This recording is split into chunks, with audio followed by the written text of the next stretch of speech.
ఒక్కసారి కొమ్మూరి గోల్డ్ కి కాల్ చేయండి. తాకట్లో ఉన్న మీ బంగారాన్ని విడిపించి మార్కెట్ ప్రైస్ కి వాళ్ళు కొనుక్కుని మిగతా డబ్బులు మీకు ఇచ్చేస్తారు. హలో అండి, అందరికీ నమస్కారం.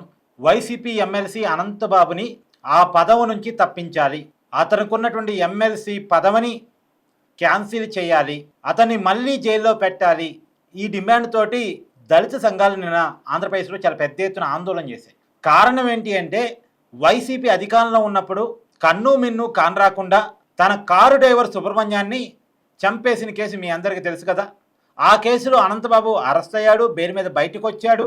అయినప్పటికీ ఇంకా వైసీపీ ఎమ్మెల్సీగానే కొనసాగుతూ ఉన్నాడు. వైసీపీ పార్టీలో కీలకమైన పొజిషన్లో ఆ పార్టీకి సంబంధించిన ఎమ్మెల్సీగా కొనసాగుతూనే ఉన్నాడు. అతని మీద ఆ పార్టీ ఎలాంటి చర్య తీసుకోలేదు. దాని ఫలితంగా అతనిలో కూడా ఏమాత్రం మార్పు రాకపోగా ఆ కేసును నీరుగార్చుకోవడం కోసం తన మీద, తన భార్య మీద ఉన్నటువంటి అలిగేషన్స్ ఏవైతే ఉన్నాయో ఆ ఆరోపణ నుంచి తనను తాను సేవ్ చేసుకోవడం కోసం ఆ కేసులో సాక్షులుగా ఉన్న వాళ్ళని గత కొన్నాళ్ళ క్రితం ఒక అపార్ట్మెంట్కి పిలిచి వాళ్ళని బెదిరించి వాళ్ళని ప్రలోభాలకు గురి చేసి అందరికీ ఒక నలుగురు ఎవరైతే ఈ కేసులో కీలకమైన సాక్షులు ఉన్నారో వాళ్ళందరికీ కూడా తలా 3 లక్షల రూపాయలు ఆఫర్ చేసి అడ్వాన్స్గా 1 లక్ష రూపాయలు వాళ్ళ చేతిలో పెట్టి ఈ విషయం ఎవరికన్నా చెప్తే చంపేస్తామని బెదిరించారు అనేటువంటి ఆరోపణలు, దానికి సంబంధించిన విషయాలు బయటకు వచ్చిన తర్వాత దాని మీద ఏకంగా సుబ్రహ్మణ్యం సోదరుడు, ఎవరైతే చనిపోయినటువంటి కారు డ్రైవర్ ఉన్నాడో అతని సోదరుడు కేసు నమోదు చేసిన తర్వాత ఇప్పుడు మళ్ళీ అనంతబాబును విచారించడం కోసం పోలీసులు గాలిస్తున్నారు. ప్రస్తుతం అనంతబాబు ఎక్కడున్నారో ఎవరికీ తెలియదు, పరారీలో ఉన్నాడు అని చెప్పేసి మెయిన్ స్ట్రీమ్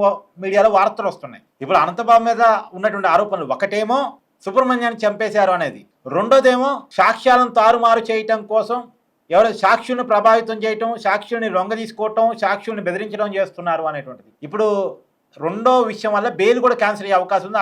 ఆల్రెడీ అనంతబాబుకున్న బెయిల్ని క్యాన్సిల్ చేయాలని చెప్పేసి నిన్న కాకినాడ కోర్టులో అక్కడ పోలీసులు అప్రోచ్ అయ్యారు, కోర్టులో పిటిషన్ దాఖలు చేశారు.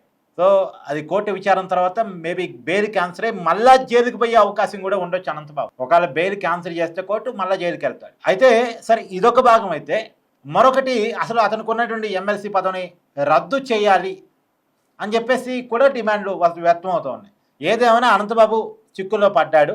మరి అతని విషయంలో వైసీపీ పార్టీ స్టాండ్ ఏంటి? ఒక దళిత కార్ డ్రైవర్ని చంపినప్పుడు స్పందించలేదు.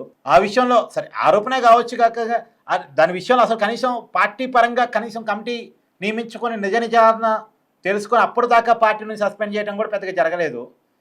అతను ఇంకా కొనసాగించుకుంటూ పోతున్నారు. కేసులో నిందితుడిగా ఉన్నప్పటికీ కూడా కొనసాగించుకుంటూ పోతున్నారు. ఇప్పుడేమో సాక్షుల్ని బెదిరించాడు అనేది బయటకు వచ్చిన తర్వాత కూడా ఆ పార్టీ అతని మీద ఎలాంటి యాక్షన్ తీసుకోలేదు. అంటే వైసీపీ ఇలాంటి వాళ్ళని ఎంకరేజ్ చేయడానికి సిద్ధమైందా? దళితుల ఆత్మగౌరవము, దళితుల మనోభావాలు వైసీపీకి అవసరం లేదా?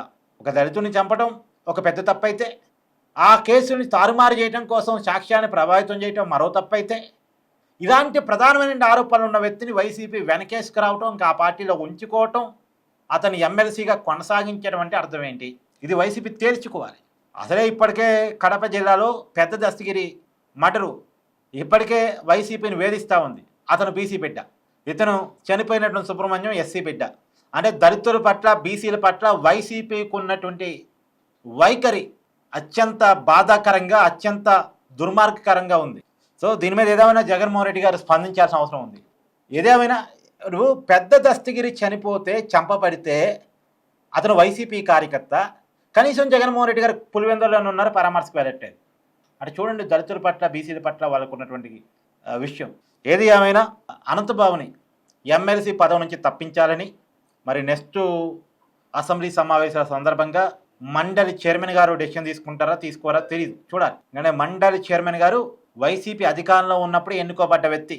అతను వైసీపీ ఎమ్మెల్సీ గతంలో వైసీపీ అధికారంలో ఉన్నప్పుడే చైర్మన్ అయ్యారు. మరి అతన్ని పదవి నుంచి తొలగించే అధికారం చైర్మన్కే ఉంటుంది. మరి అతన్ని చైర్మన్ తొలగిస్తారా, ఆ పర్టికులర్ విషయం చూడాలి.